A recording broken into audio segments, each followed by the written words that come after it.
يقول الرسول عليه الصلاة والسلام إن لكم من نسائكم حقا ونسائكم عليكم حقا فاتقوا الله في النساء فإنكم أخذتموهن بأمان الله واستحللتم فروجهن بكلمات الله ولن عليكم رزقهن وكسوتهن بالمعروف والحمد لله وصلى الله على سيدنا محمد وعلى آله وصحبه وسلم.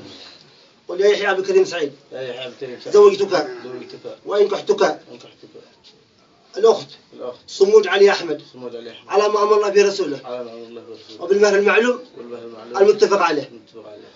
قل يا رشيد علي أحمد. يا رشيد علي أحمد. علي أحمد. يا رشيد الرجال. قبلت منك. البنت اسمها. قبلت منك. صمود علي أحمد. علي أحمد. قبلت منك. ايش الاسم البنت؟ صمود علي أحمد. صمود علي أحمد. صمود علي أحمد. علي أحمد. لا تكون زوجة لي. على محكم كتاب الله. على ما حب الله على ما حكم الله ورسوله. وقل يا يحيى عبد الكريم سعيد. زوجتك. وملكتك. أختي. صمود علي أحمد. على ما أمر الله به رسوله. وبالمهر المعلوم المتفق عليه. قل وأنا قبلت منك. على أن تكون. على كلمتك.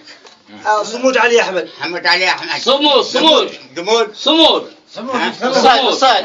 علي أحمد. صمود يا يحيى عبد الكريم سعيد. زوجتك إياها. صمود قل وأنا قبلت منك.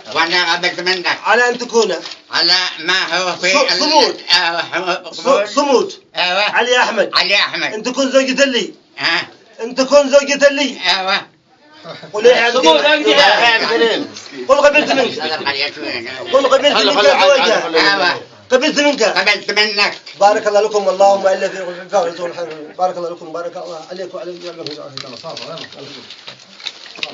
مبروك يا حقي مبروك.